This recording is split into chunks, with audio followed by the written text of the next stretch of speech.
Hola. Muy buenos días.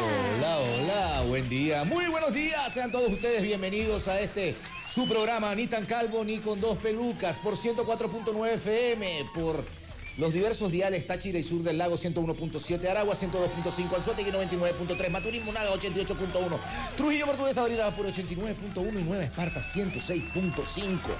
Nos levantamos con ganas, nos levantamos con el espíritu de la gran guerra patria, señores. No estamos creyendo en nadie. El ejército soviético tomando todas las expresiones estratégicas, operativas y necesarias para la reivindicación de la humanidad. Así que bueno, 7:04 de la mañana. Señor Roigar López, señora Inés de Roterán, el señor Lenín. Esa gente del Real Madrid sí es rara, pana. Ayer andaban todos emocionados poniendo cosas porque le ganaron al Barcelona. Ay. Están todos desesperados, o sea, viven de las victorias ajenas. Cosa tan horrible vivir de las victorias ajenas, las que no son tuyas, las que no construyes tú. Pero bueno, 7:04 de la mañana. Claro que sí, queremos agradecer a todo el equipo que hace posible este programa. En la dirección general, Lenín Dávila. En la producción general, Yamil Rodríguez. En los controles, Alberto Simancas. Y en la dirección de video, Leiner Solórzano. También recordarles que estamos en vivo a través de todas nuestras plataformas digitales como Circuito BN Radio y Venezuela-News.com. Coméntenos de qué parte de Venezuela y del mundo nos ve, nos oye, nos sintoniza. Mándenos un cariñito, ¿vale? Y si quieren pedir una música en específico, también nos pueden llamar al 0212-240-9433. Repito, 0212-240-9433. Y de esta manera comenzamos la mañana de hoy, miércoles 7 de mayo, con un repaso de las noticias más importantes. Presentamos los titulares más destacados. A propósito de la gran guerra patria, presidente de la República, tras su llegada a Rusia, venimos a conmemorar con mucha conciencia histórica los 80 años de la victoria de la gran guerra patria. El presidente de la República, Nicolás Maduro, tras su llegada a la Federación de Rusia, donde participará en los 80 aniversarios del triunfo soviético sobre la Alemania nazi, aseguró que con su visita al país conmemorará con mucha sensibilidad y conciencia histórica la victoria de la gran guerra patria. Vamos a escuchar el audiovisual que el comandante temprano o el día de ayer en horas de la noche compartió con todos nosotros. Adelante. Este miércoles, el presidente de la República Bolivariana de Venezuela, Nicolás Maduro Moros, arribó al aeropuerto internacional de Moscú en la Federación de Rusia para asistir a la conmemoración de los 80 años de la victoria del Ejército Rojo sobre los nazis. Compañero presidente, permítame en nombre del presidente de la Federación de Rusia saludarle en la ciudad de Moscú. A pesar de todas las dificultades que nos van creando, usted está con nosotros, es una alegría para nosotros. Toda la energía y la fuerza del pueblo de Venezuela a celebrar la victoria de la gran guerra patria. Está fresco el clima, ¿verdad? De día hará más calor y además habrá una atmósfera muy cálida. Vamos a traer saludos siempre firme, valiente y solidario del pueblo venezolano, desde la fuerza espiritual de Simón Bolívar, de Hugo Chávez, nuestro comandante supremo, y de un pueblo que está dando la batalla también en el siglo XXI contra el nazifascismo, contra los imperialismos, que es el pueblo de Venezuela. Así que nuestra presencia aquí es una ratificación que el camino de la humanidad tiene que ser la paz, el entendimiento, el respeto a la igualdad de los estados, y además es una expresión de admiración histórica infinita al pueblo ruso. Ha sido la victoria más grande de la humanidad frente a la amenaza más criminal que fue el nazifascismo. Así que estamos aquí con la fuerza del pueblo bolivariano venezolano, diciéndole al presidente Putin, al pueblo ruso y a los pueblos de lo que fue la Unión Soviética, aquí está Venezuela siempre firme. Pueblo bolivariano venezolano diciéndole al presidente Putin, al pueblo ruso y a los pueblos de lo que fue la Unión Soviética, aquí está Venezuela siempre firme. Palabras que compartió el presidente de la República en su cuenta de Telegram. Así mismo, son las 7:08 de la mañana. Tenemos más noticias por ahí. El señor Roy, ¿qué tiene que decir a propósito de esta visita relámpago, esta visita que está uniendo ya el presidente de Cuba también se encuentra por allá, ya diversos mandatarios a nivel internacional. Y bueno, el presidente Nicolás Maduro también llega de para sumarse un poco a este tipo de manifestaciones, de conmemoraciones y de luchas históricas que se han dado gracias al pueblo ruso. Señor Roygar. Así mismo, es una visita histórica, ¿no? Sobre todo por lo que significa en la historia de la humanidad, la historia reciente del siglo pasado, de la victoria de la Unión Soviética sobre el nazismo, sobre el fascismo, pero además en este momento histórico del nacimiento del mundo multipolar y de que probablemente que esta visita, bueno, venga con reuniones de muy alto nivel. Bueno, hoy se espera la visita de Putin y del presidente Nicolás Maduro. Eso es lo que se desprende de todos los cables noticiosos. La reunión. Sí, la visita y la reunión de Putin y de Nicolás Maduro. Así que estaremos a la espera, estaremos haciendo el análisis de esta noticia de impacto internacional. ¿Qué más tiene, señora Inep? También India, en materia internacional, India lanza operación militar contra Pakistán en una importante escalada. Funcionarios de seguridad de India aseguraron este martes que sus fuerzas armadas lanzaron ataques contra varios sitios en Pakistán y en el estado indio de Jammu y Cachemira, que pertenecen o están bajo el control de Pakistán. Asimismo, ante esto, Pakistán califica de flagrante acto de guerra esta agresión de India. El gobierno de Pakistán emitió un comunicado en el que califica de flagrante acto de guerra la agresión que lanzaron este martes funcionarios de seguridad de India contra ese país y varios sitios en el estado indio. Es importante también resaltar que la ONU llama a la India y a Pakistán a la máxima moderación tras intercambios de ataques. El secretario general de la ONU, Antonio Guterres, expresó hoy su más profunda preocupación por el reciente intercambio de ataques entre India y Pakistán e instó a ambos países a ejercer la máxima moderación. A través de su portavoz, Guterres hizo un llamado urgente al cese inmediato de las operaciones militares. Asimismo, 7 y 2 de la mañana, 7 y 10 de la mañana. Trump calificó esto como una vergüenza, la escalada entre Pakistán e India. India acusa a Pakistán de que violó el acuerdo del alto al fuego y disparar artillería. Y Pakistán, hace minutos, exactamente a las 5:50 de la mañana, lanzó un comunicado diciendo que, bueno, que se promete una respuesta ante la escalada de la India. Mira, para Estados Unidos es una vergüenza que haya un país bombardea a otro, por ejemplo Rusia a Ucrania o Pakistán a India, pero no Israel a Palestina, o no Estados Unidos contra Yemen, por ejemplo. Que lo ha bombardeado todos estos días. Todos estos días. Miren, los puntos claves de la conversación que sostendrán Putin y Maduro en Moscú. Esto es una noticia de Russia Today. Los presidentes de Rusia, Vladimir Putin, y el de Venezuela, Nicolás Maduro, sostendrán este miércoles un encuentro bilateral en Moscú como parte de la agenda presidencial de ambos mandatarios que coinciden con las actividades por la conmemoración del 80 aniversario de la victoria en la Segunda Guerra Mundial, también conocido como la Gran Guerra Patria. Según informó el Kremlin en su sitio web, las conversaciones se centrarán en la revisión de la cooperación conjunta y el estado actual de las relaciones y que hemos podido ver para el desarrollo mutuo en distintas áreas, incluyendo política, comercial, económica, financiera, científica, tecnológica, humanitaria y culturales. Los jefes de Estado también intercambiarán opiniones sobre cuestiones apremiantes en las agendas internacionales y regionales, y luego de esto se tiene previsto que ambos presidentes firmen un tratado interestatal de asociación estratégica y cooperación entre Rusia y Venezuela. Posteriormente, Maduro participará en las actividades conmemorativas por la Guerra Patria, donde estarán presentes el mandatario brasileño, ojo ahí, Luis Ignacio Lula da Silva, el de Cuba, ojo ahí, Miguel Díaz-Canel, y el de China, ojo ahí, Xi Jinping. Profundización constante de las relaciones. El asesor del Kremlin, Yuri Ushakov, informó a medios locales que el tratado que firmarán ambos dignatarios forma parte de una profundización constante de las relaciones ruso-venezolanas para reforzar su naturaleza especial, detalló la agencia TASS. Además, indicó que es un documento con objetivos a largo plazo que establece los fundamentos para una mayor cooperación binacional en los principales áreas, producto de un diálogo político activo. Señores. Hoy ando soviético y no estoy creyendo en nadie. 7 y 12 de la mañana. 7 y 13 de la mañana, señores, porque yo soy un hijo de Putin. Sépalo. Vamos con la otra noticia.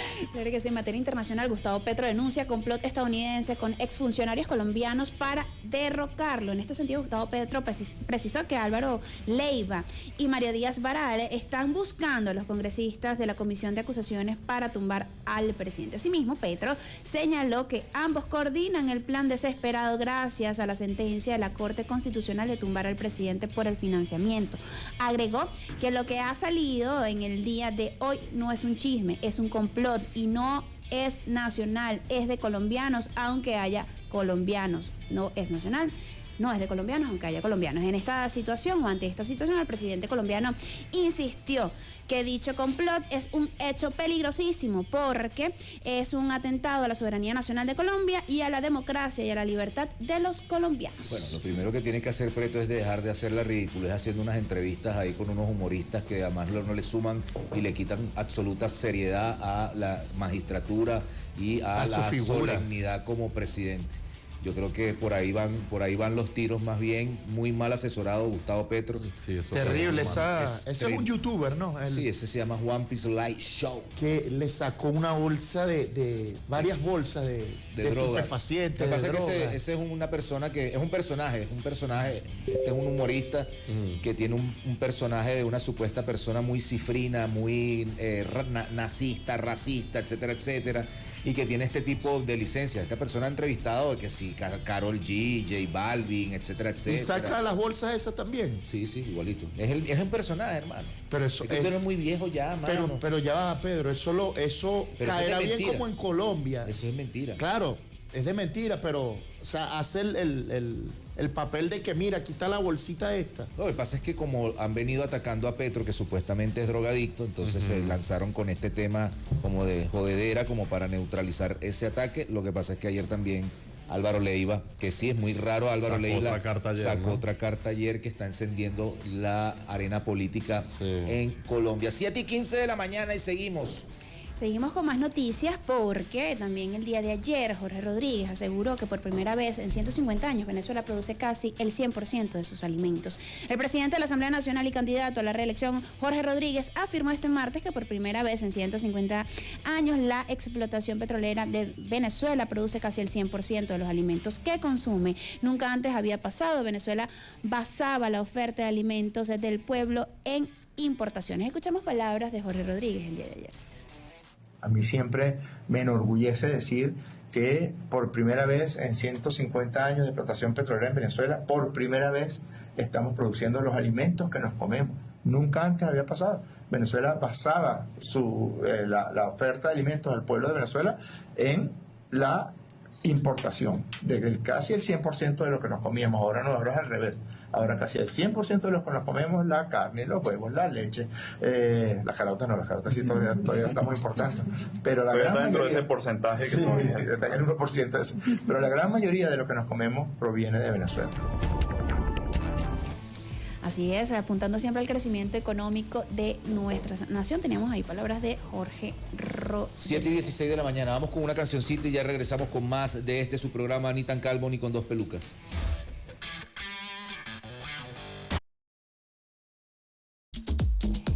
7:20 de la mañana, seguimos con el análisis de la noticia. Gobierno venezolano concede salvoconductos a dirigentes de extrema derecha en la Embajada de Argentina tras negociaciones de alto nivel.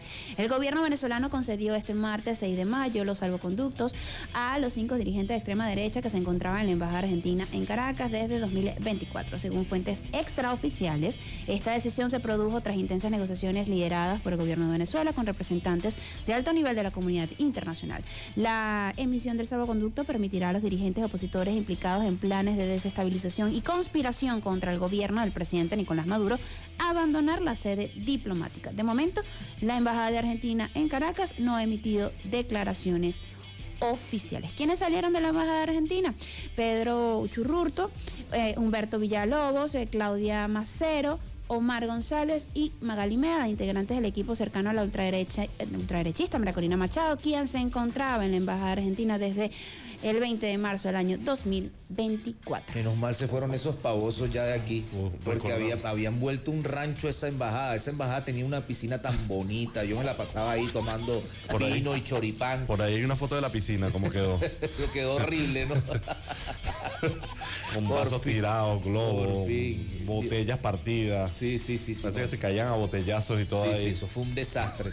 Es que nosotros, desde el principio, debimos colocar unas cámaras ahí, hacer un reality show. Yo creo que hubiese vendido demasiado, porque imagínate todos esos gritos de histeria, todas esas locuras. Urruchurtu, la señora Claudia Macero, el señor que supuestamente se estaba muriendo a cada rato. Y bueno, y las locuras. Yo vivía por ahí hace poco, y yo lo que veía ahí en esa locura era, bueno, siempre música. Imagínate, cuando pasábamos por ahí, escuchando música, les llegaba el delivery, o sea, la quejadera, etcétera, etcétera. Pero mire, ustedes se recuerdan sobre este mismo caso, que hace algunas semanas atrás, Diosdado Cabello, en su programa El Mazo, advertía sobre los encuentros de Magali Meda con autoridades venezolanas y que ella quería conversar con Diosdado, porque ella quería negociar, que ella quería salir de allí y irse, bueno, en paz con los otros 4 que estaban allí encerrados en esa embajada, escondidos allí. ¿Ustedes se acuerdan de eso? Ya por ahí. Yo les voy a poner por allí el por ahí tiene el audio. Claro, vale. Ya lo está preparando ahí Leiner. Lo tiene listo. Vamos a escuchar. Ajá, dale pues. Resulta que la Magali Meda, alias la comadre, se quiere reunir con vos en secreto. ¿Conmigo? Sin que la Sayo se entere. Ella dice que está dispuesta a colaborar con las autoridades y ponerse a la orden con la justicia. Yo no sé por qué sacan estas cosas aquí. Son secretos. Porque afirma que ella junto a su equipo fueron utilizados y abandonados. Ella dice que tiene una información que solo se la puede dar personalmente a tu amigo el ministro, y que todos en 20 Venezuela ya están claros que el experimento con Inmundo González fracasó y llegó la hora de asumir el barranco. Diosdado, la comadre Magali está esperando tu respuesta y dice que por favor no se lo digáis a nadie. ¿Ves? ¿Te das cuenta? Míratelo. ¿Viste? Ahí está.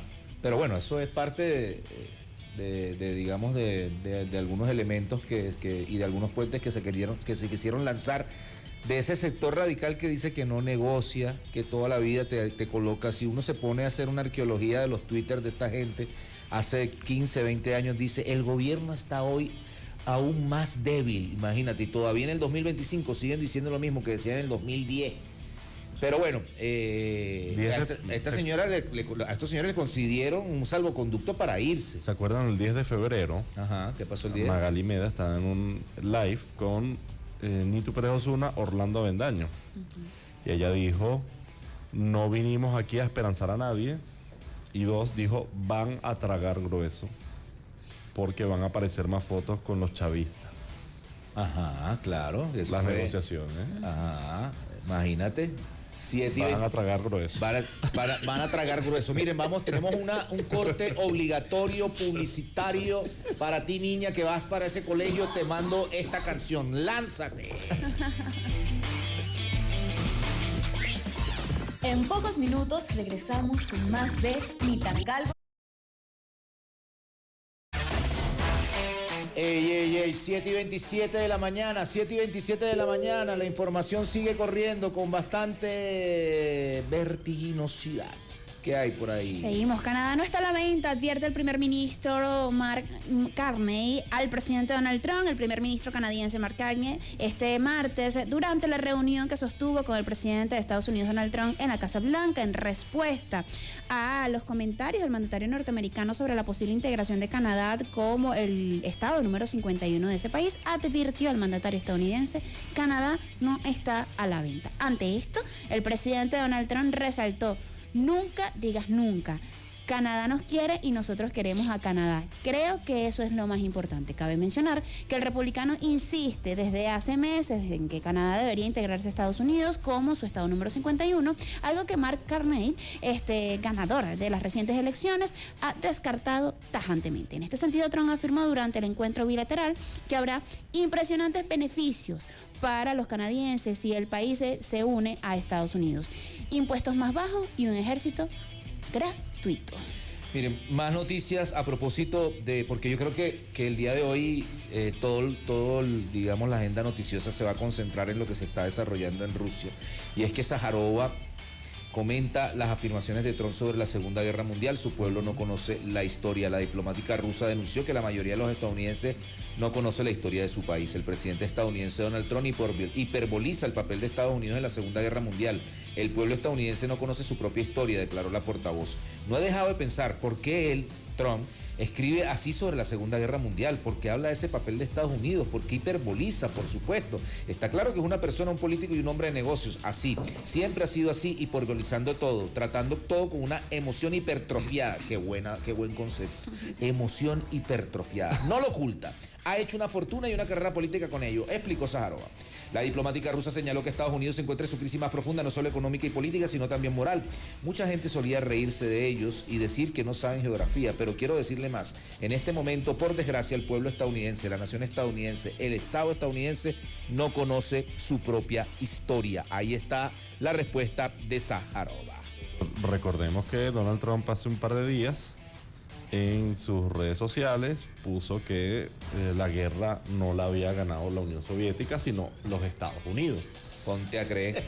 Esto quiere decir que bueno, que una no va a asistir a la invitación que le han hecho para ir a Rusia, por un lado, y por otro lado, bueno, pretende reescribir la historia desde el punto de vista MAGA. Y bueno, la pretende borrar de tal manera que incluso le ha puesto aranceles a las películas extranjeras. O sea que la historia para los estadounidenses que no van a recibir material que venga, que no salga de allí, pues bueno, será más y más propaganda. Porque Estados Unidos se ha encargado también de expandir esa propaganda de que ellos ganaron la guerra. No sé si vieron alguna vez una encuesta que hicieron en Francia en 1945, después de la guerra, preguntándole a la gente de quién había ganado. Ajá. Y la gente decía, el 99% de los franceses decían, la ganó la Unión Soviética. Y cómo eso se fue volteando a través del tiempo gracias a Hollywood, gracias a las entre películas, otras cosas, como en los 60, 70, 80, 90, ya en los 90 ya decía que Estados Unidos era quien había ganado la guerra.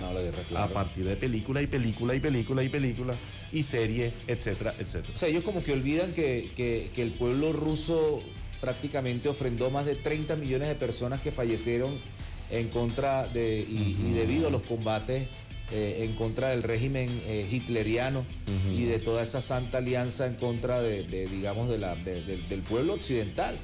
O sea, Inglaterra jugó un papel importante, Rusia, obviamente. Es que nada más uno pasando por Rusia y viajando al interior de Rusia se da cuenta del papel que jugaron, de los momentos más difíciles de las cruzadas históricas que se dieron. Eso a menos 20 grados, ¿oíste? Esa gente combatiendo en contra del régimen nazi y del ejército nazi. Y fueron los rusos los únicos que pudieron ponerle un parado y dar al traste, digamos, con toda esta locura y con todas estas situaciones que se generaron históricamente. Pero obviamente hay una especie de resemantización histórica. Es que los estadounidenses siempre están acostumbrados a esto. Miren, si no hubiese sido por el fenómeno este que pasó con la prohibición de TikTok, el pueblo estadounidense no se hubiese dado cuenta que las maravillas que están pasando en China. Claro. O sea, tuvo que haber pasado una necesidad de querer bloquear TikTok porque era de unos ciudadanos chinos y el efecto se le convirtió en un efecto contrario porque ahorita los estadounidenses quieren viajar para China porque estuvieron youtubers. O sea, hay gente que desconoce lo que está pasando en otros lugares del mundo. Y en términos históricos, bueno, esta ha sido siempre la batalla. Bueno, tanto así que el miedo hacia los rusos o hacia la gente que tiene algún tipo de manifestación sentimental con los rusos bueno, ha generado, por ejemplo, lo que está pasando en estos días, que Pascual Serrano nos dice, cada vez que gana una persona en uno de esos países cerca a Rusia, etcétera, etcétera, que es una persona que de repente tiene buena comunicación con Rusia, entonces desconocen los resultados electorales. ¿Ves? Lo que pasó en Ucrania, ¿ves? Que una persona no quería hacer parte, que Ucrania hiciera parte de la Unión Europea y de la OTAN, y bueno, hicieron un golpe de Estado en el 2014, y después mataron un montón de rusos, y entonces a la gente que en el Donetsk, en Lugansk, en esa zona que fronterizas con Ucrania, porque hablaban ruso, entonces los mataban, ¿ves?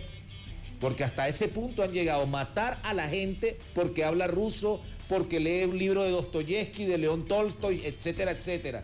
Porque es que Rusia y Ucrania eran lo mismo antes. Antes. Sí.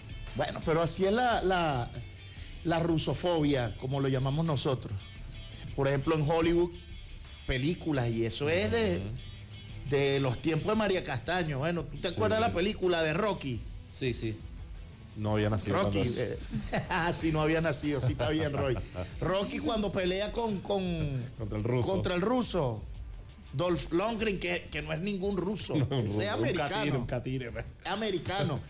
O no nos vayamos tan lejos, sino aquí cerquita, las películas estas hay una que es de Tom Cruise, Misión Imposible, donde él viaja al Kremlin y se viste de ruso y entra y colocan a los rusos como los mafiosos, como los dueños del mundo y que quieren lanzar unos cohetes para acabar con el mundo. Y él llega y se mete en el Kremlin para parar todo eso. Son cosas que... No te extrañes que mañana salga una película sobre el Tren de Aragua, ¿viste? Imagínate. El Tren de Aragua ya en los Estados Unidos tomando la Casa Blanca con motos en caballito. Y entonces aparece Maduro controlando al Tren de Aragua, pero con Putin detrás de él. Algo así. Son expertos en eso. Ay, Dios mío. Mira, vamos con otra... Ponte algo de BL, que este fin de semana ya viene el concierto. El domingo. El día domingo, Día de las Madres, viene el concierto de BL. Vamos a darle pendiente y vista. Ojo, activo. Vamos con la canción y ya venimos.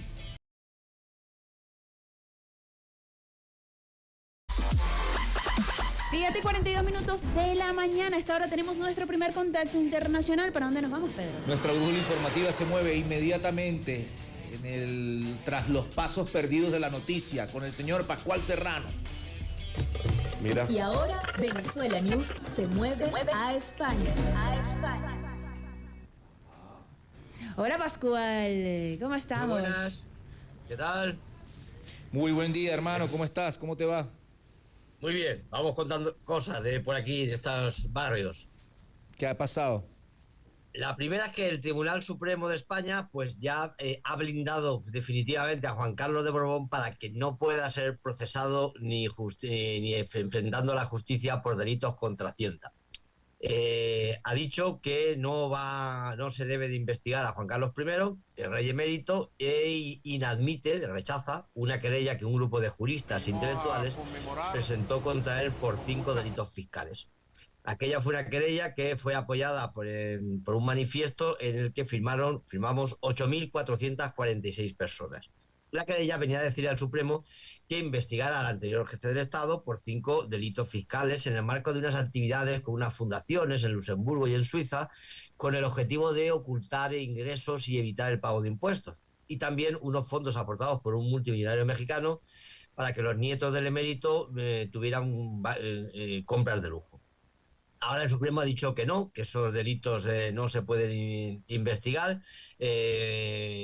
a pesar de que perdió la inviolabilidad que le confiere la Constitución, porque, bueno, entre otras razones, dice que él ya regularizó unos pagos con Hacienda, uno en diciembre del 2020 de 778.000 euros y otro de más de 4 millones en febrero del 21. Pero en cambio los querellantes y muchos abogados lo que dicen es que esa cosa que regularizó con Hacienda fue porque Hacienda le advirtió que no ese es el mecanismo legal. El mecanismo legal es que si antes de decirte a Hacienda que lo has hecho mal, tú pagas lo que no has pagado, pues está bien. Pero si resulta que ya Hacienda te ha pillado, entonces es un delito. Pero bueno, todo eso no sirve para el caso de los Borbones y de los Reyes, como pueden ver. Asimismo, 7:45 de la mañana y seguimos con más noticias. Segunda noticia del día desde Europa. Esto también está en España. En España el gobierno ha aprobado la reducción de la jornada laboral de 40 a 37 horas y media. Esto de que el gobierno aprueba es discutible. Lo aprueba el gobierno en su Consejo de Ministros, pero ahora eso tiene que pasar al Parlamento, al Congreso. Aprobación se hace después de conversaciones y llegar a un acuerdo con los sindicatos y afectaría a 12,5 millones de trabajadores, ¿no? La idea es que esto entre en vigor antes del 31 de diciembre, es decir, antes de que se acabe el año. La medida no contempla ninguna reducción salarial, es decir, los trabajadores pasan a cobrar 2 horas y media menos a la semana sin que eso suponga menos ingresos y obliga a todos los sectores y a todas las empresas, de tal manera que ni siquiera puede ser un derecho irrenunciable de los trabajadores, ¿no? Se aprueban también las sanciones altas para las empresas que no lo cumplan y se establece un nuevo mecanismo de nuevo control horario de fichar por control remoto. Fíjense qué cosa es esta de la evolución del fichar de los trabajadores. Históricamente esto de fichar a los trabajadores era un mecanismo manual, todos nos acordamos, para asegurarse de que el trabajador entra a trabajar, ha ido a trabajar, ¿verdad?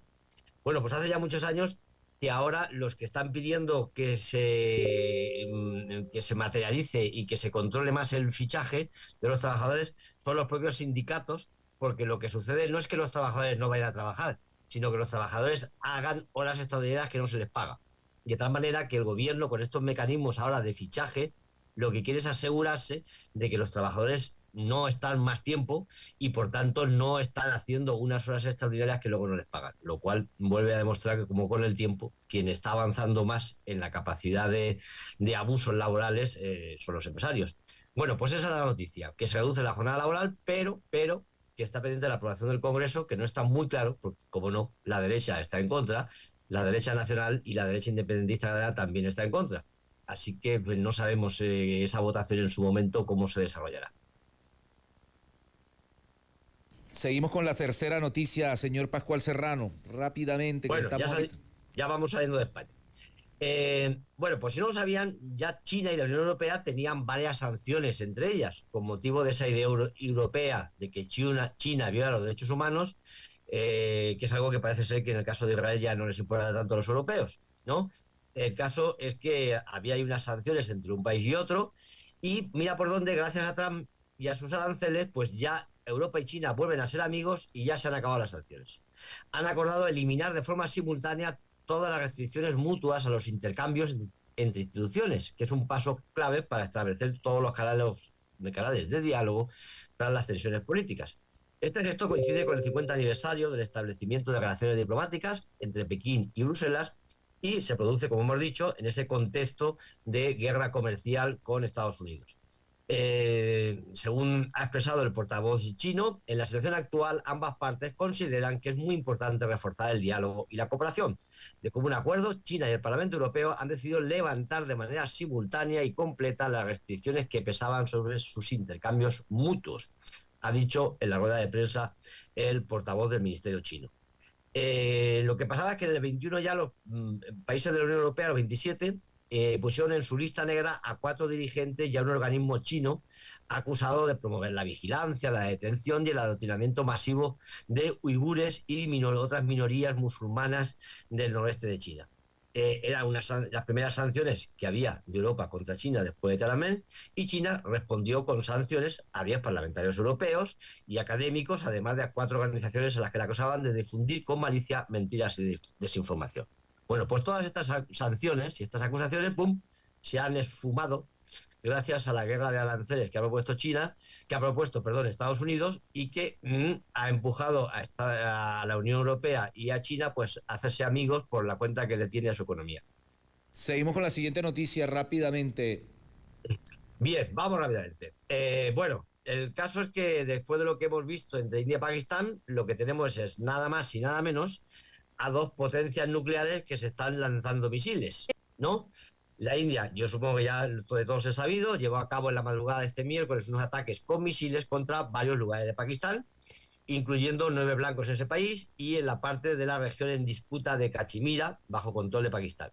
Al mismo tiempo, esa operación, que se llama Operación Síndor, se hacía en represalias por el atentado que había sufrido turistas en la parte de Cachemira, administrada por Nueva Delhi por parte de la India, que dejó 26 muertos. Entonces, como los hechos esos ya están más o menos conocidos, yo creo que es bueno recordar un poco esto que está pasando, por qué es.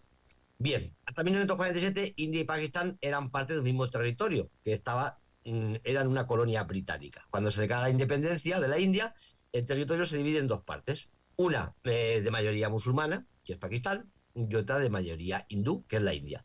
Todo eso se desarrolla una ola de violencia con nada menos que 1 millón de muertos y 15 millones de desplazados, y esas consecuencias y ese conflicto se extiende hasta hoy, concretamente en la zona de Cachemira. Entre el 65 y 1999, India y Pakistán ya habían protagonizado varios choques bélicos en esta región. Incluso India también luchó contra Pakistán en el 71 cuando apoyó la independencia de Bangladesh. Recordemos, una vez más, ambos son potencias nucleares y eso es lo más grave de todo esto. En este momento, las dos países... Estamos teniendo un problema que no estamos escuchando acá. Pascual, bueno, estaremos en contacto porque no te estamos escuchando en la última parte. Hay como una interferencia. Aló, sí, sí. Sí, bueno, el día viernes entonces retomamos nuevamente el contacto.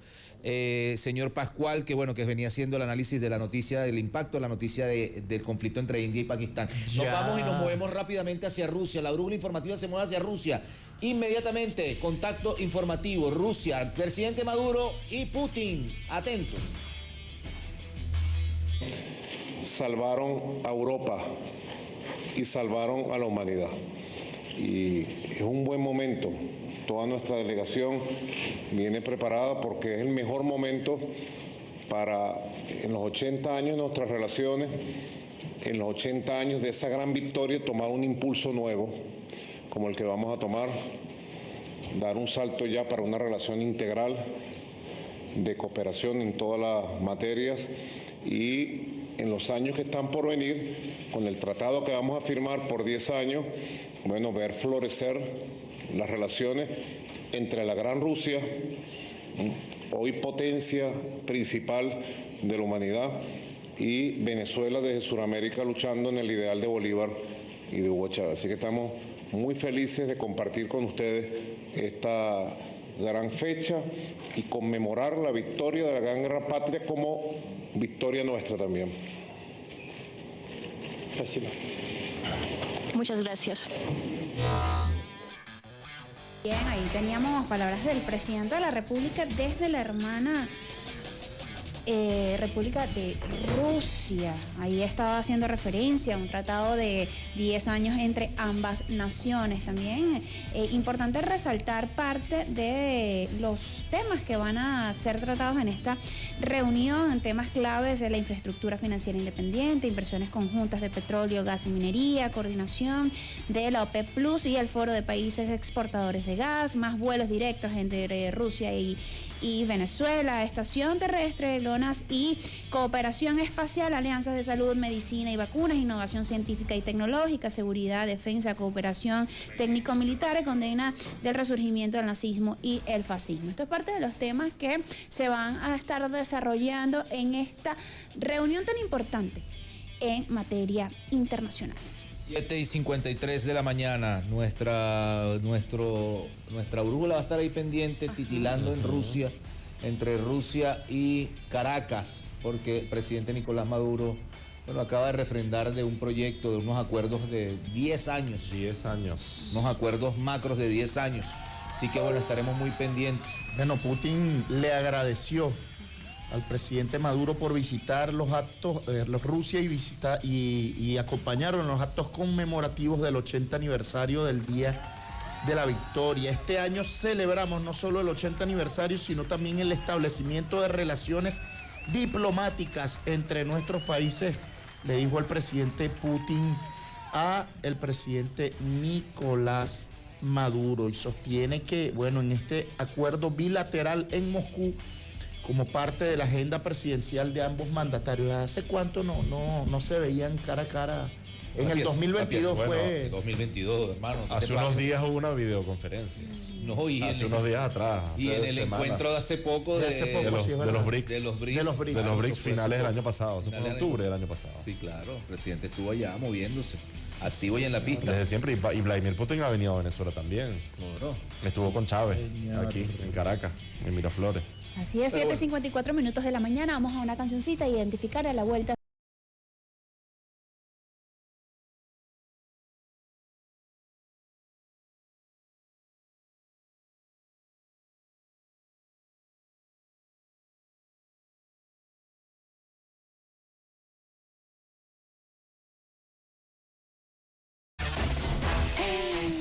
Ocho y 5 de la mañana, señores, se sigue moviendo. Información. A esta hora vamos a trasladarnos a la otra parte del mundo porque tenemos nuestro segundo contacto internacional. ¿Para dónde vamos, Pedro? Nos vamos hacia Siria. Bashar Barassi se encuentra destacado desde el lugar de los acontecimientos con las noticias de última hora. Y ahora Venezuela News se mueve a Siria. Bashar, buen día. Cuéntanos, hermano, ¿qué ha pasado por allá? ¿Cómo se mueve la noticia? Hola, muy buenos días y muy buenas tardes desde Damasco. Realmente ayer se hizo historia. Yemen ha sido el foco de las noticias y el centro de las noticias de todo Oriente Medio. Por la tarde de ayer, sin ningún previo aviso, el presidente estadounidense Donald Trump ha anunciado el cese inmediato de las operaciones estadounidenses contra Yemen con un efecto inmediato. Eso se produjo después de que Estados Unidos anunció el 15 del pasado marzo una operación amplia contra Yemen destinada primero a acabar con el movimiento Ansarullah, eliminar a todos los líderes, terminar con las capacidades militares de Yemen, romper el cerco marítimo que Yemen impuso sobre Israel, impedir los ataques yemeníes sobre diferentes zonas en Israel y también, como último punto, evitar que Yemen ataque las piezas militares y los buques y portaaviones estadounidenses en el Mar Rojo, Arábico y en el Océano Índico. Ayer, después de esa declaración, fue una declaración de victoria para Yemen porque ninguno de estos objetivos fue logrado. Yemen seguía disparando misiles contra Israel, seguía atacando las instalaciones militares, seguía apoyando a la Franja de Gaza en esa guerra. La única condición que se canceló es evitar atacar los portaaviones estadounidenses. Con el paso del tiempo y con el paso de las horas vimos que fue una iniciativa de Omán impulsada por Estados Unidos. Omán es el mediador confiado por todos los países de Oriente Medio. Transmitió a Yemen una sola condición: dejen de atacar los buques de guerra estadounidenses en el Mar Rojo, y Estados Unidos pone de inmediato fin a sus operaciones. Entonces Estados Unidos cedió ante estos ataques de Yemen y ahora estamos viendo que Israel está solo enfrentando a Yemen. Es lo que nunca esperaron los israelíes. Realmente los medios de comunicación israelíes desde la mañana expresaron su sorpresa y su choque. Afirmaron que Netanyahu ya está solo después de haber confiado en que Washington estará con Israel en sus ataques contra Yemen. Hoy Netanyahu se encuentra solo enfrentando a Yemen. Realmente Yemen nos ha dado una lección de que la fuerza y la valentía son viables y pueden con eso enfrentar a Estados Unidos. Esa es una gran victoria a Yemen y estamos viendo desde mañana celebraciones en Yemen por esa victoria. Ahora solamente Israel está tratando de atacar de manera unilateral. Realmente ayer hubo ataques contra el aeropuerto de Sanaa, la capital yemení, en respuesta al misil que lanzó Yemen contra el aeropuerto de Ben Gurion en Tel Aviv y causó la suspensión. Realmente estamos viendo con el paso de cada día nuevas aerolíneas suspendiendo hasta finales de mayo sus vuelos hacia Israel, lo que significa que el turismo, la economía y el transporte está completamente paralizado ahora en Israel, y de que los misiles de Yemen han provocado serios problemas y han afectado a este país. Ya estamos viendo una guerra de desgaste que lanzó Yemen contra Israel y que está teniendo éxito. Creemos que con el paso de este tiempo Israel podría retirarse también de esta operación y vemos que Yemen saliendo victorioso y con el apoyo a Palestina. Y esto es lo que ha anunciado en la mañana de hoy el presidente del Consejo de Político de Yemen, Mahdi Mashhad, cuando afirmó que La suspensión de los enfrentamientos con Estados Unidos nunca significa que nosotros dejaremos de apoyar a Gaza. Yemen tiene una postura contundente, clara, de que seguirá apoyando a Gaza. Pasamos a Gaza, donde la situación humanitaria lamentablemente está cada vez empeorando. El Ministerio de Salud de Gaza anunció en la noche de ayer que dentro de 48 horas el sector de salud se colapsará por completo en la franja de Gaza. Ya faltan menos de 24 horas para que veamos que todos los hospitales salgan de servicio por la falta de combustible, medicamentos y las necesidades básicas para los hospitales. Eso significa la muerte de miles de palestinos enfermos en estos hospitales y en los pocos hospitales que quedaron en la franja de Gaza. Desde la mañana de hoy continúa la guerra genocida contra la franja de Gaza. Más de 65 muertos, en su mayoría mujeres y niños, perdieron la vida en ataques aéreos israelíes contra el centro, norte y sur de la franja de Gaza, especialmente en la zona de Khan Yunis, en el sur, en el centro de la franja de Gaza. Desde la reanudación de esta agresión el 18 de marzo, podemos hablar de 2.507 muertos y 6.750 heridos, una cifra alta. Sin embargo, ya están circulando noticias de que muy pronto podría haber un acuerdo alcanzado entre Estados Unidos por una parte y los mediadores de Qatar y Egipto por la otra, para llegar a una solución sobre la situación en la franja de Gaza. Entonces, todo eso sin Israel. Entonces, hay 3 países que están negociando sin el permiso de Israel y sin hablar con Israel, porque realmente ayer por la noche el ministro de Finanzas, Bezalel Smotrich, el ministro de Finanzas israelí, afirmó que los israelíes tienen previsto destruir toda la franja de Gaza y desplazar a sus habitantes a otro país. Este pensamiento extremista, este pensamiento racista describe el actual gobierno, pero al mismo tiempo podemos hablar de un optimismo cauteloso al respecto, porque eso viene en paralelo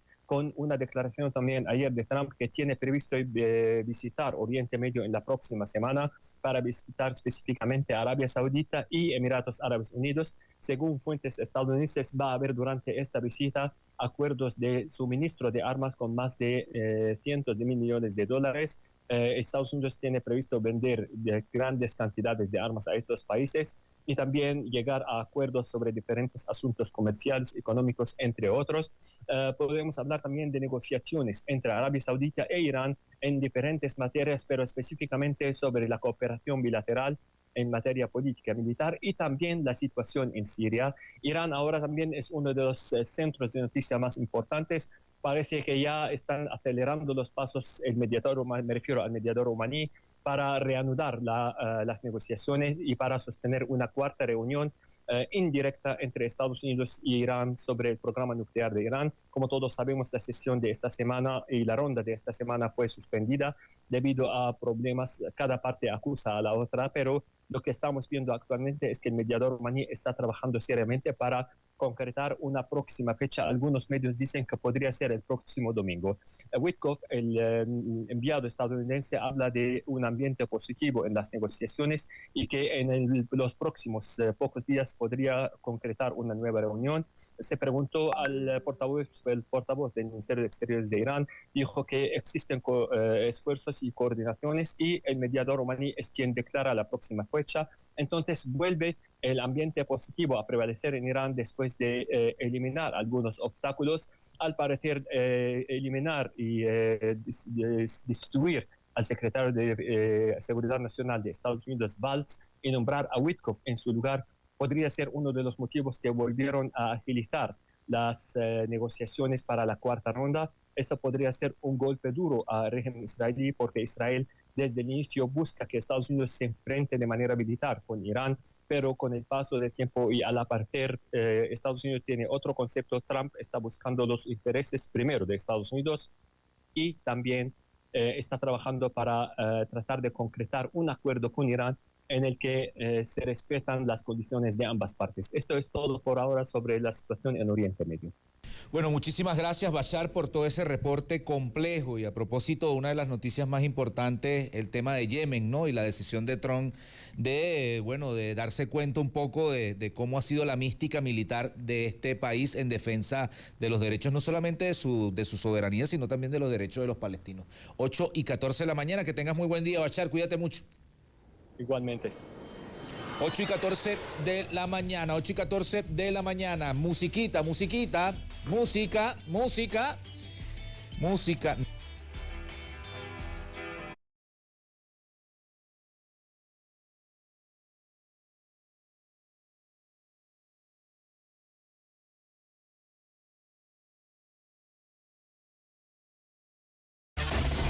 Ocho y 24 minutos de la mañana. Ya, espérate, casi hago algo. Me dio algo. Ajá, mira, 8:25 de la mañana, cuéntame.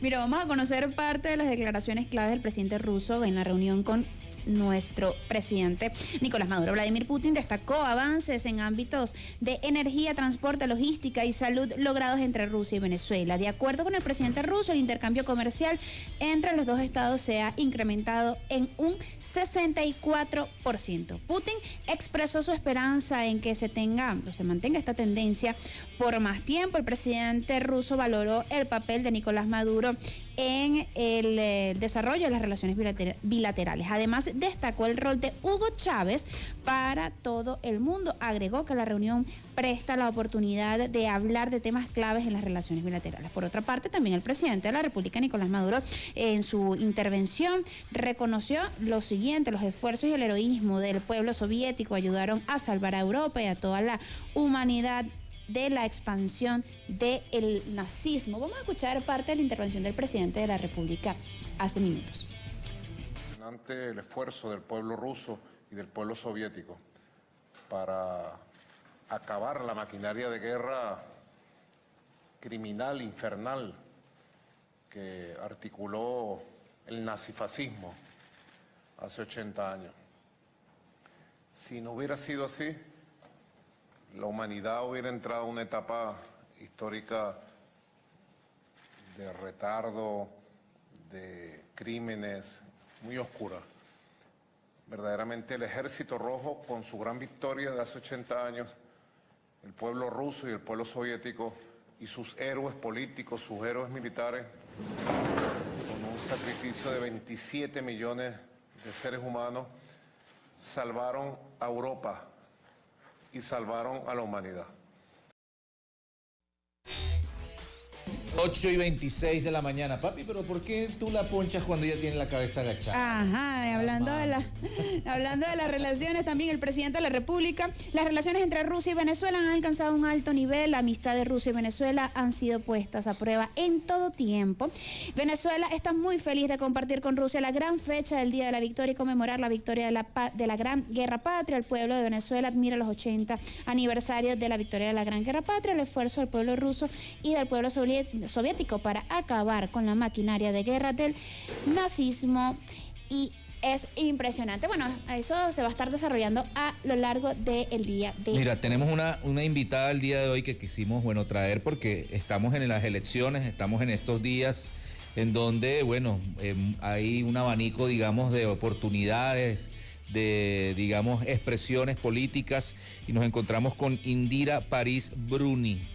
Buen día, Indira, ¿cómo estás? Muy buenos días para todos ustedes aquí. Gracias por la invitación el día de hoy.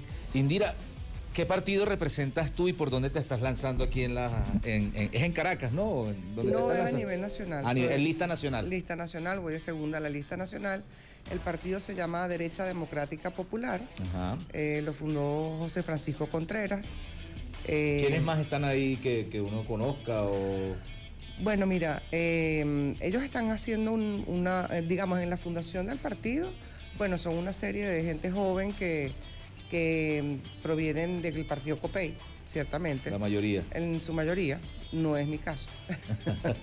Sí, ahorita vamos a hablar de eso. Como hay una diversidad, tú sabes, que hay que respetar siempre y buscar los espacios, ¿no?, donde se pueda colaborar de la mejor manera. Son muchachos jóvenes que vienen del partido COPEI, el Colegio San Ignacio, y fundaron esta iniciativa desde el año 2019, ¿no?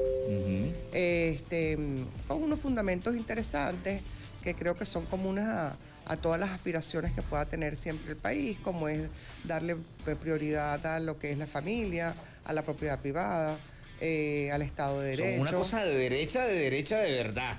Sí. Yo pero ven bastante acá, liberal, ¿no? Pero ven acá, a mí me cuentan que, o sea, tu papá Pedro París Montesino fue expresidente de Acción Democrática. Bueno, sí, definitivamente. ¿En qué año fue eso? Él murió siendo presidente de Acción Democrática en el año 1998. ¿Sí? Sí, estuvo... Ajá, ¿y cómo terminas tú de Acción Democrática, tu papá, con los fundamentos de pan, tierra y trabajo, y terminas en un partido de derecha más hacia lo social cristiano? Cuéntame eso. Mira, yo creo que es cuestiones de circunstancias de vida, ¿no? Yo siempre he creído en los fundamentos y en los preceptos de Acción Democrática. Sin embargo, siento que al final del tiempo, como todo, se produce un desgaste, se empieza a ver un distanciamiento de lo que es el pueblo con la dirigencia, que vino con una debacle dentro del partido en su momento y que se distanciaron un poco de esos inicios o de lo que por lo menos yo había aprendido como hija pues de un político. Sí, no estamos hablando de cualquier político, o sea, un dirigente además sumamente conciliador, un hombre bastante honesto dentro de lo que fue la Cuarta República, que así han denominado. Y bueno, con José Francisco, él, por esos mismos acercamientos que siempre ha habido o que hubo pues entre COPEI y Acción Democrática en su momento, bueno, yo también vengo de una carrera judicial. ¿Eres abogada? Yo soy abogada, yo fui juez, yo soy juez jubilada, hace 2 años me jubilé. Yo me jubilé ya como juez superior civil, fue juez titular además. Y bueno, tuve la oportunidad, José Francisco es una persona también que es abogado, tuvimos la oportunidad de conocernos y bueno, de ahí vino ese acercamiento para entrar. Considero que han mantenido una postura interesante respecto a todo lo que ha ocurrido en el país después del 28 de julio, de las elecciones, y bueno, se me dio el espacio. Y la idea, como te digo, es siempre trabajar por el país, no importa desde cualquier trinchera. Yo creo que a todos nos tiene que unir. ¿Por qué en la Asamblea? En ¿Y cuáles son las propuestas de ustedes en el ámbito legislativo? Bueno, mira, yo creo que en el ámbito legislativo hay muchas deudas con el pueblo. Primero, creo firmemente que la Asamblea es donde reside el poder soberano realmente. Por eso es que quiero que la gente participe, que hay que hacer un llamado importante para que la abstención, que es el gran enemigo de derrotar tanto del gobierno como de la oposición, pues salga a votar, entienda la importancia que tiene la Asamblea Nacional. Desde allí se pueden trabajar cantidad de leyes que pueden reivindicar la calidad de vida del venezolano, porque nosotros no podemos... O sea, tú no vas a utilizar la Asamblea como una plataforma para lo que hizo ese sector de Guaidó, de implosionar la República, de robar los activos, del estatuto de transición. No, absolutamente. Yo creo que cumplir con la Constitución, o sea, tratar de lograr la tan anhelada justicia social que se puede hacer a través de un marco legal interesante, ofrecer seguridad jurídica a las personas que quieran invertir en este país con un marco jurídico que se haga acorde a lo que necesita el desarrollo del país, sin duda alguna. Bueno, mira, antes de seguir con el desarrollo de esta entrevista, te quisiera preguntar sobre lo que ha pasado con el tema de los migrantes venezolanos. Yo quisiera como que saber un poco tu postura sobre este tema. Para la gente que nos está escuchando, son las 8:33 de la mañana, nos encontramos con Indira París Bruni, quien está también queriendo postularse como candidato lista del partido Derecha Democrática Popular. Popular, sí. Muy de segunda en la lista a nivel nacional. Segunda en la lista.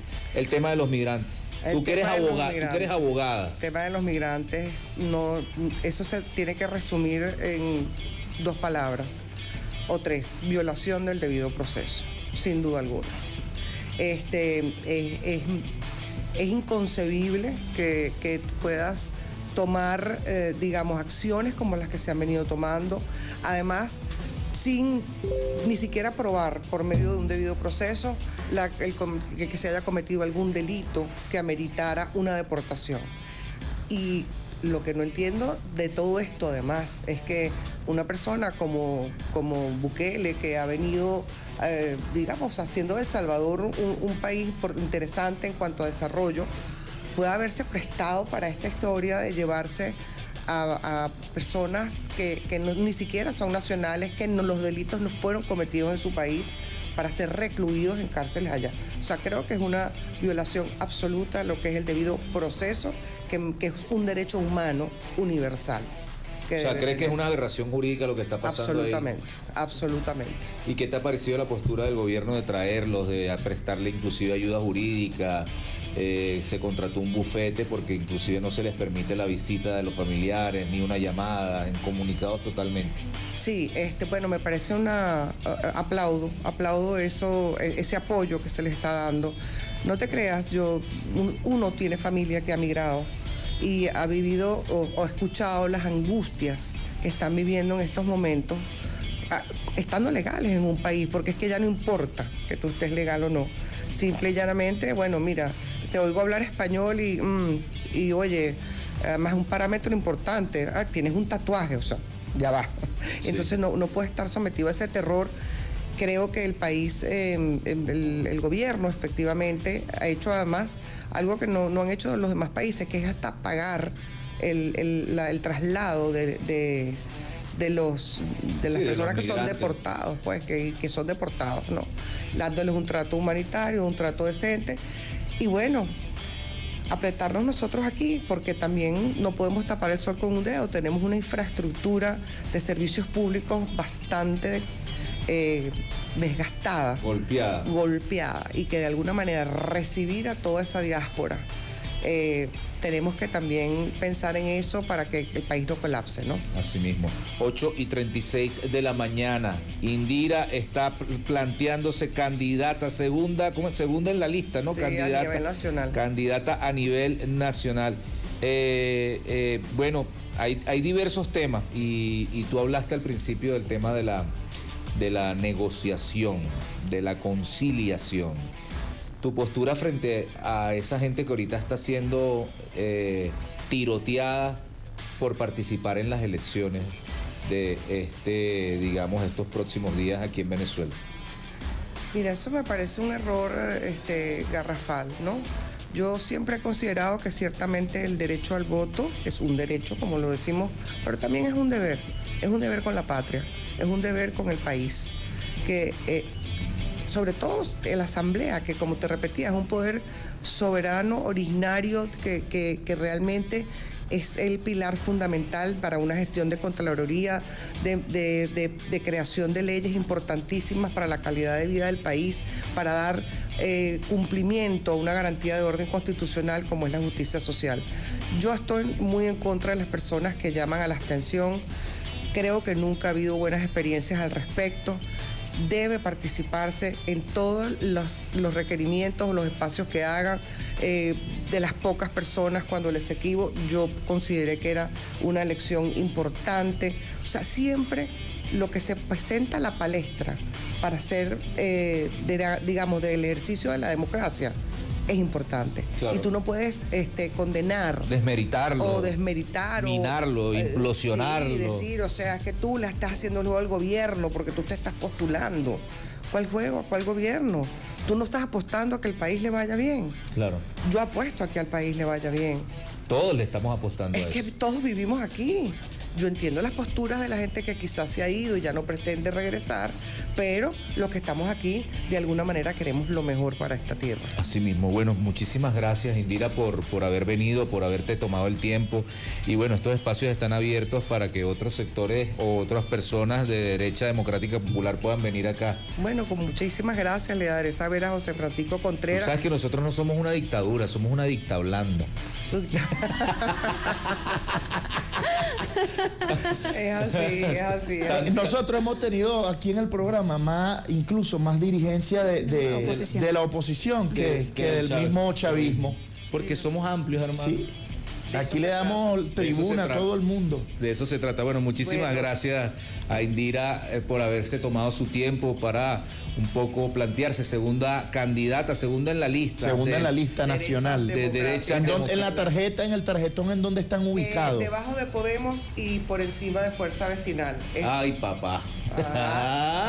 Es decir, a la derecha, al final. Pero si ellos son de derecha, van a la derecha. Sí, los colores son verde y amarillo. Son los colores de la tarjeta. Verde por, ¿cómo se llama? Por Copey y amarillo por la flor flores amarillas. O por Primero Justicia, ¿no? Bueno, también. ¿Viste?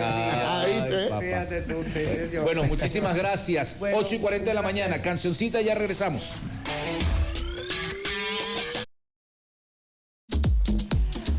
8:47 No había de la escuchado esa mañana. canción. Qué buena canción. Sí, señor. Pasaporte. ¿De quién es esa canción?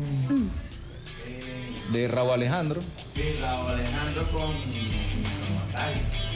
Bueno, para que usted se dé cuenta, 8:48 de la mañana. Estamos metiendo buena música en BN Radio. Tengo muchos amigos que tú hablas que nosotros muchos música amigos fea, que ponemos música, lo que pasa es que nuestro programa es adulto contemporáneo, tenemos que colocar rock y reggaetón, papá. Pero yo decía era de las canciones que ponía este señor a veces, que era no queda como que November Rain. Ah, no, November Rain, sí. Ahorita Vamos a terminar con ahorita la de Papa Roach. Lo que pasa es que November Rain dura 10 minutos. Sí, es larguísimo. Pero es tremendo clásico. Mira, ajá, ¿qué pasó? Ya llegamos a la parte final de nuestro programa y siempre se le dedicamos A ver, al deporte, dale, vale, tenemos de qué hablar. Desmoraliza a la gente del Barcelona, aunque... Carvajalino que está desmoralizado. Tú me preocupas. Aunque él no sabe nada de deporte, él solamente lo hace por echar broma. Por echar broma y porque mi hijo sí le da al Barcelona y ese se sabe toda la historia, tiene 7 años. Está llorando, hermano. Está llorando. Ya les voy. Pobrecito. Vale. Partidazo de locura. Inter se metió a la final de la Champions League al derrotar al Barcelona con global de 7-6. Inter y Barcelona protagonizaron una serie de semifinales de la Champions League que quedará grabada en los libros de la historia del fútbol mundial. El conjunto del Inter de Milán se impuso al Barcelona 4-3 en la vuelta, quedando un global de 7-6 goles y se clasificó evidentemente a la final de la UEFA Champions League, instancia en la que enfrentará al ganador entre el Paris Saint-Germain y el Arsenal de Múnich el próximo 31 de mayo. El Arsenal de Múnich. El Arsenal En de... Múnich. El Arsenal de... En Múnich. O sea, el Arsenal es de Inglaterra, ¿no? En Múnich. Pero ya va, dijiste el Arsenal de Múnich. sí, Es que mira, no. El sentido. Ya empezaron los memes. El sentido. Mira los memes. Papá, el Real Madrid. Ese meme está espectacular, el de los del genio. Real Madrid fue eliminado. ¿Cómo se llama? Ese es Lamine Yamal. Gracias por participar, sí. Pero ese salió mucho ayer. Yo viendo a Lamine Yamal levantar la orejona porque el genio malinterpretó el deseo. Ay, no. Lamine Yamal es un crack. Sí, claro. Epa, eso no se puede negar. Ese niño de 17 años. Pero bueno, le falta humildad, hermano. Bien, 17. Es porque es un chamo, un chamito. Imagínate los 27 ese chamo. Sí, claro. Sí. Bueno, muchos empezaron así, después a los 20 se queman. Sí. No llegan a ese nivel, pero se han quemado mucho. Ese chamo tiene... ¿Quién se ha quemado así más o menos? Se quemó Ansu Fati. Cuando salió a los 15 años que decían, no, el gran crack en Barcelona. Pasaron 2 años y se quemó. Sí pasa. Se achicharró. Había otro en el Barcelona, un catirito, no me acuerdo cómo se llamaba, también de 16, 17 años, que no, este es el próximo Messi. Es difícil que le salga otro Messi. Pero es difícil. Ayer mis sentimientos eran encontrados porque, o sea, es como cuando el Real Madrid, o sea, la gente que le da al Real Madrid como le mete tanta energía a la derrota del Barcelona, entonces andan, o sea, es lo mismo al revés, más preocupados. No es que gane uno. No, es al revés también, al revés. O sea, cuando el Barcelona, el Barcelona tiene con que lo eliminaron ayer, 11 años que no gana la UEFA Champions League. O sea, son 11 años. O sea, para un equipo que bueno, que se gasta millones sobre millones y que siempre su objetivo es la Champions League, porque es el trofeo más grande de Europa. El torneo de la UEFA Champions League es lo más grande que hay en Europa. Y todos los equipos grandes apuntan siempre a ganar primero la UEFA Champions League antes que la liga en su torneo en su país, o que si la Copa, que si del Rey, que si la Copa en Italia. Todos los equipos grandes que se gastan, que invierten tanta plata durante el año, ¿qué es lo que quieren ganar? Quieren ganar es la UEFA Champions League.